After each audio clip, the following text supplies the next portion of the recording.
Chapter 9. Sheets of rain hammered the quaint seaside town. A man trudged along the narrow cobblestone street, ankle-deep in rainwater, wild black hair matted to his face in twisted clumps. His Hawaiian shirt was half-buttoned and his board shorts were tattered and stained. Somewhere along the way he'd lost his shoes. He passed rustic cafes and boulangeries on either side, shuddered until the weather was being more cooperative. At the end of the winding road sat the only modern building in town, Credit Orléanais. Finn stalked towards it like a sailor to a siren song. He stopped at the intersection 20 feet from the bank. A pair of agents in sopping wet $3,000 suits were on the staircase blocking the double doors. "How did you find me?"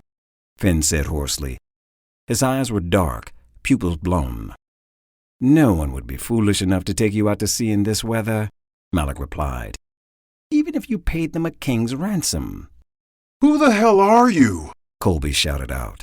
His skin glistened, quickly ossifying into a metallic golden sheen. Rain pelted his arms with tiny pings. "We're Father Division," Malik explained. He descended the steps and pulled out his badge. "We're agents at the Federal Authority of Transmogrified.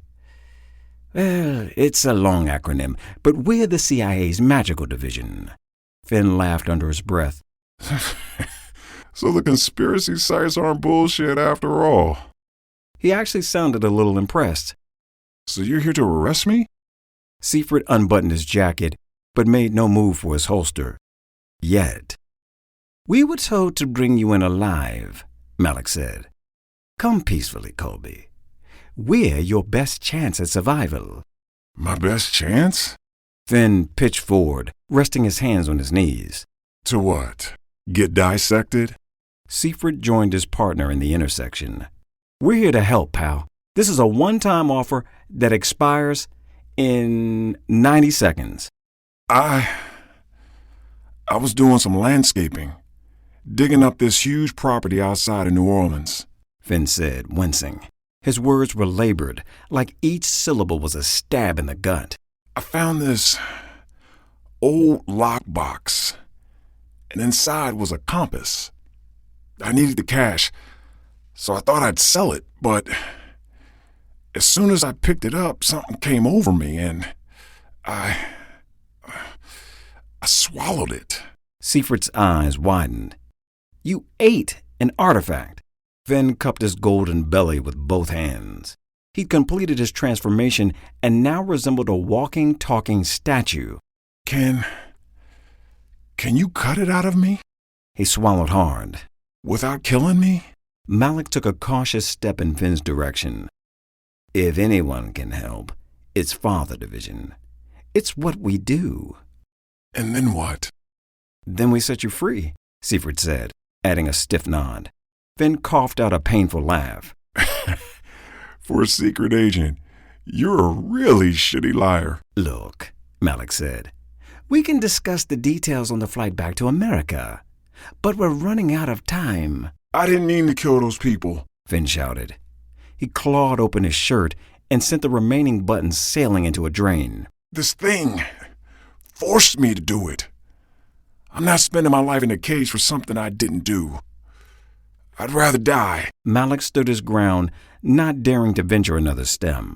"You're not looking well, mate. You need gold. Let's sustain you enough to get you back to Langley, and then we'll—" "No!" Finn thundered. A flash of lightning sparked the charcoal sky, punctuating his scream. "This isn't how it ends for me. I want freedom. It's all I ever wanted. You're not locking me up." He charged.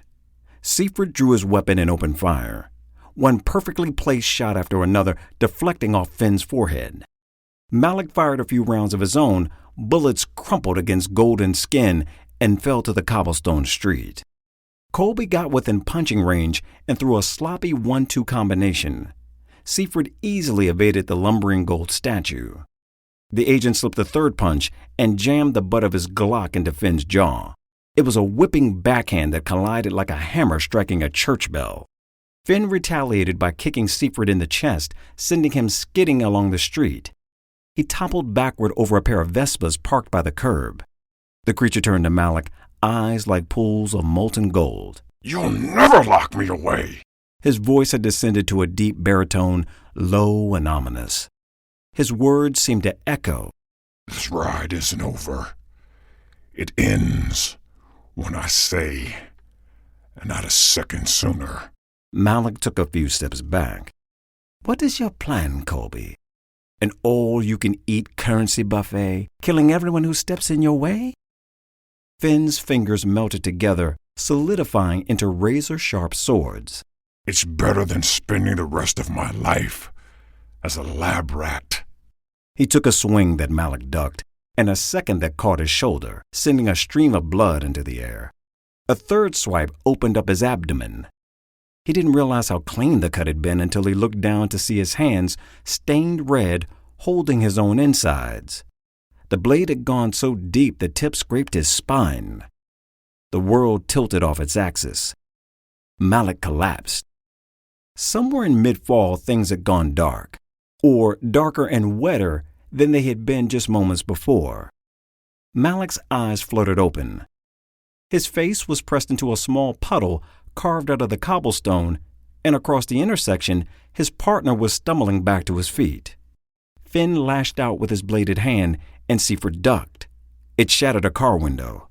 The agent retaliated with a point-blank gunshot to the golden man's eye.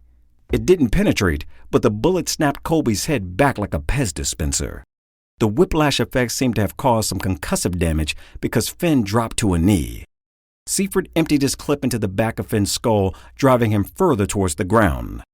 The rain was coming down harder now, as if it was reacting to the ferocity of the battle unfolding. Seifert's usually immaculate blonde hair was matted to his forehead, and his suit was so wet it looked like he'd been swimming in it. Using his brief respite, Seifert dug into his pocket and extracted an ice-blue bullet.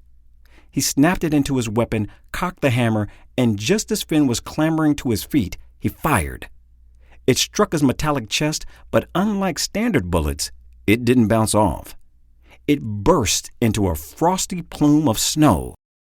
Icy tendrils appeared, crawling and snaking around Finn's extremities like fast-growing vines.